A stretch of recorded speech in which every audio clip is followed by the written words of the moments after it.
Hello, everybody, and welcome to a brand new episode of my 12 favorite Diana Ross albums. And today we are diving into the RCA years with Eaten Alive, because who doesn't want to be eaten alive by Diana Ross? The amazing produced album by Barry Gibb, and also the title track produced by none other than Michael Jackson. Now, Michael Jackson had produced and written Muscles for Diana Ross, which was a very big hit, and she wanted for this album, which was her fifth album with RCA, right after Swept Away, which was partly produced by, well, the title track was produced by Daryl Hall of Hall & Oates, which was a big hit, and right before Red Hot Rhythm and Blues, which was a collection of very famous songs, and also part of an amazing television special. And it was also her very last collaboration with RCA. And then she went right back to Motown, which she had left about 5 years prior to this album. Now, Eaten Alive, Michael Jackson, a Michael Jackson track, words that do not reflect so much the universe, the style of Diana Ross, but nevertheless, when Michael Jackson writes for you, you go right ahead because you know what it's going to be. And for anybody who's a fan of Michael Jackson, like I am, it very much resembles Smooth Criminal. You know, the drums are da-da-da-da-dun-dun, da-da-dun-dun, da-da-dun-dun-dun. You could start Eaten Alive with that same music. You could put them back to back and they really resemble each other, and it's normal. This is Michael Jackson's work in music and style. And Michael Jackson produced this album, co-wrote it because it was written by Barry Gibb and by Michael Jackson, although many people forget that because they just think it's a Michael Jackson production and it has nothing to do with the rest of the album. And it actually, they're all worked together. This is the only one that Michael Jackson collaborated on, but all of the songs have been written by Barry Gibb and one or several of the Gibb brothers, the Bee Gees.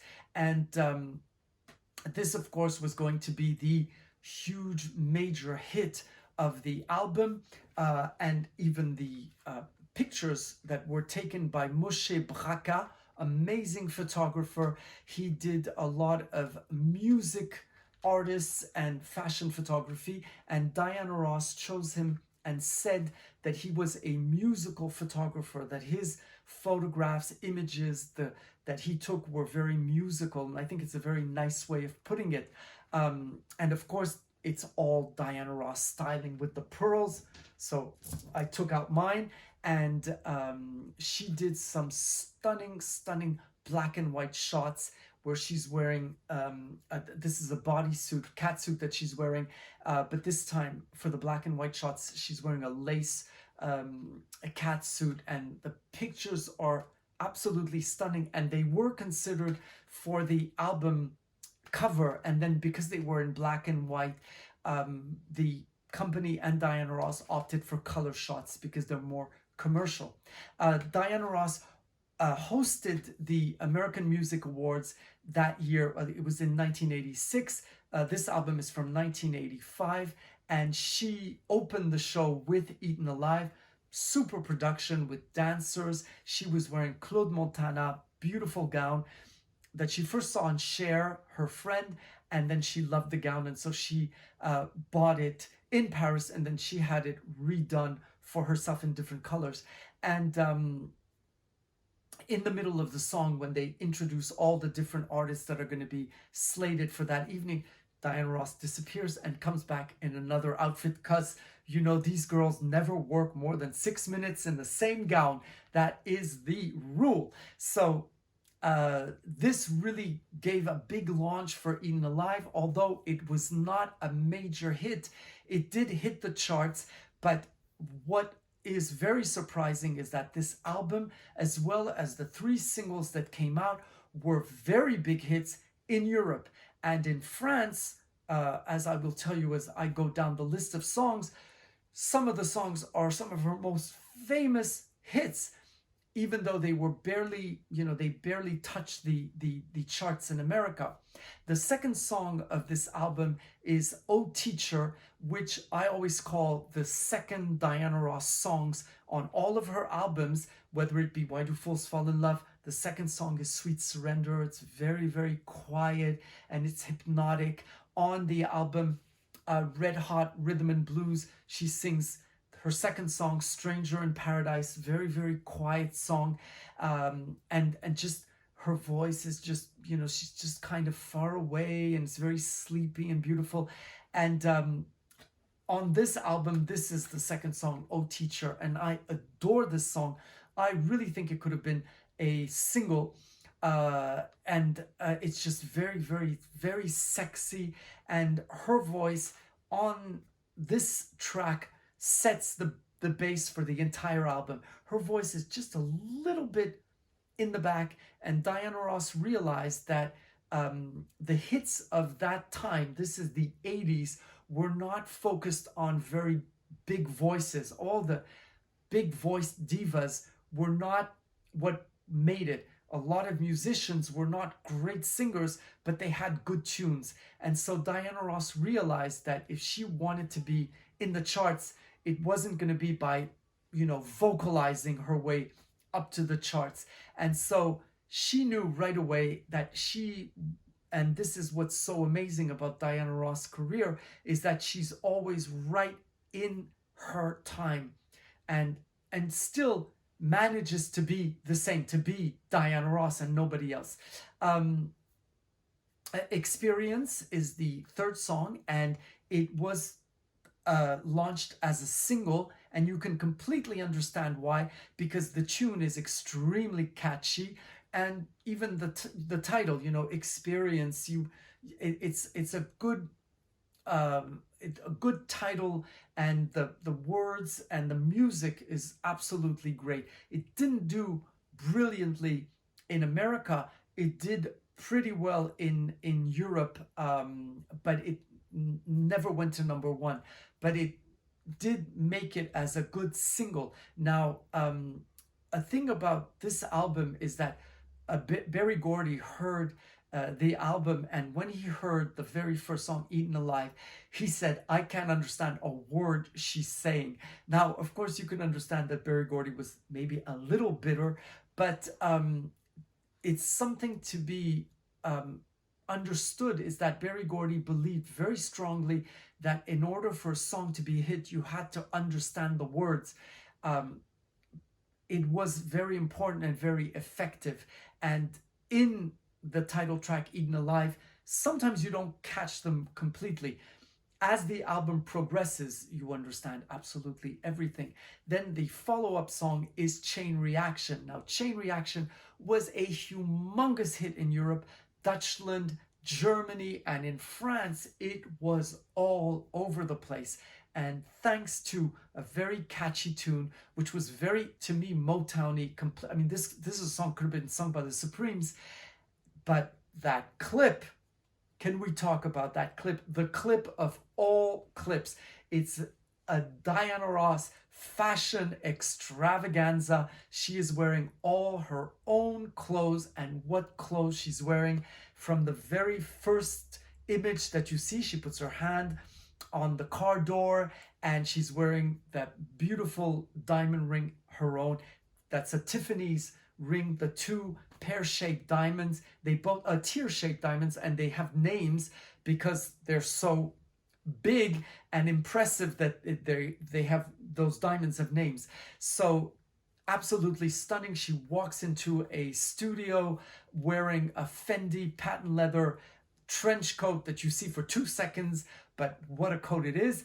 And then she appears in that beautiful little mini outfit, that mini skirt and little tube top that she didn't design them, but she did the styling with the boots, with the fringe. The boots are American designer, and a lot of stars had those boots. Cher, LaToya Jackson on one of her album covers as well.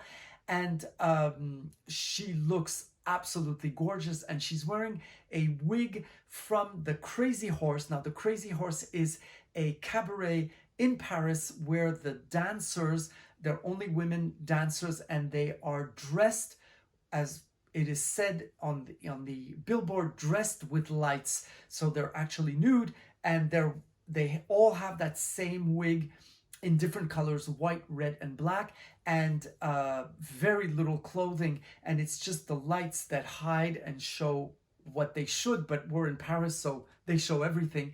And it is a wig that actually comes from the Crazy Horse Studios, because they're made especially for the Crazy Horse. And apparently Diana Ross loved that style, and so she had a wig made for her, and she is so cute. And I mean, she looks like she's 19 years old. And then she's wearing Gautier when she's on that table with the huge lamp. That little yellow checker top is Gautier. And then she's wearing some of her gowns, the beautiful red gown that she designed herself. She owns it in black as well. And then the silver gown that I saw in concert, which is absolutely stunning. But in the English press, when she toured in that gown in England, they didn't like it. I mean, the press, and they called it $1 million shapeless mishmash, which is completely wrong, because if you see it on her, it is so beautiful. Those shoulder pads, and it's just so beautiful, and just draped on her body, and that piece that she wears here, the draping, all the beads, their sequins are all different sizes, just magnificent. So that clip did a lot for the song, and here it was on television nonstop, and this was the era of the video clips, and it was constantly on. Then the next song is more and more my favorite song on this album, apart from the big hits. Her voice and the piano, and she's singing to one man, and the man she's singing to is wearing a tuxedo, and she's just walking up to him, and it's just, well, that's in my head, but anyway, just gorgeous. Her voice, she sustains. It's not, I mean, when you have a powerful voice, it's easy to belt. But when you use that voice to sing very quietly and very subtly, then you can really, really show your vocal talents. And here she's just singing with she's barely saying the words, and her voice is stunning, sultry, sexy, and just beautiful. I mean, it's just like honey pouring. It's just absolutely perfect. Then we go to side B. I mean, that's what I did when I had this album, because I used to own cassettes. This is way before the CDs. And the song is called I'm Watching You. Very beautiful and powerful. And her voice now becomes very, very strong, because the orchestrations are very powerful as well. This is a full orchestra. Some of the songs are engineered by Albi Galuten, and he's a huge, they call him a musical scientist. He's a genius. And this is where you realize that Diana Ross had an entourage during this era of the most brilliant musicians and artists. I mean, this is Michael Jackson, this is the Bee Gees, this is Barry Gibb, the musicians, the background vocals, everything, the writers, the photographers, it was top notch. And this is why, even though this is a 1980s product, it doesn't age. And also because the Bee Gees are, very, very talented musically, and they're timeless. And I often say this on my videos, the music of the Bee Gees, when I hear the music, the orchestrations, they sound Arabic. And the way I can explain it is that Arabic music, the music that I heard when I was a child, with these huge orchestras, and the orchestrations, there's something about that. And it's classical orchestras. You had the most amazing violinists in Egypt, and at the opera, the Cairo Opera. And there's something, when you hear the Bee Gees, it sounds Arabic. But I mean, you can understand. You hear a lot of rock music and it sounds African, and this is, you know, the origins of music. And so here on this album you hear it less, but on Heartbreaker and on some of the Bee Gees music, and on Guilty, I really sometimes hear it. Maybe I'm the only one, but I wanted to share. After I'm Watching You is Love on the Line. Very, very catchy tune. It's a sad song, but the music is fast paced. You know, Our Love is on the Line. And you have little parts many times on this album where the music just stops. And it's just Diana Ross who continues singing with just a tiny little beat. And it's very, very beautifully done. And it gives a lot of levels to this album. It's not just, you know, constant music that's churned out. There's all kinds of subtleties on this album, and it's really worth listening to. Like I tell you, I always listen to these albums before I start commenting them, because there are things that come back to me, things that I sometimes had forgotten. And listening to this, I really, really thought, wow, it is a great album. The following song is Crime of Passion, the most rock type of song on this album. Very, very fast. You can tell Diana Ross is having so much fun. You know, her voice becomes edgier and she sings very, very fast, and she pulls out, you know, belts out a couple of huge, you know, very high notes. It's just amazing, just great. And slightly different than all of the rest of the songs. And the last song is Don't Give Up. Don't give up, give up on each other. Just, again, a message song. Diana Ross loves to sing these songs. She sings them absolutely beautifully. In Swept Away, the last song was Forever Young. This one kind of reminds you of that, and in the way that, you know, her voice progresses.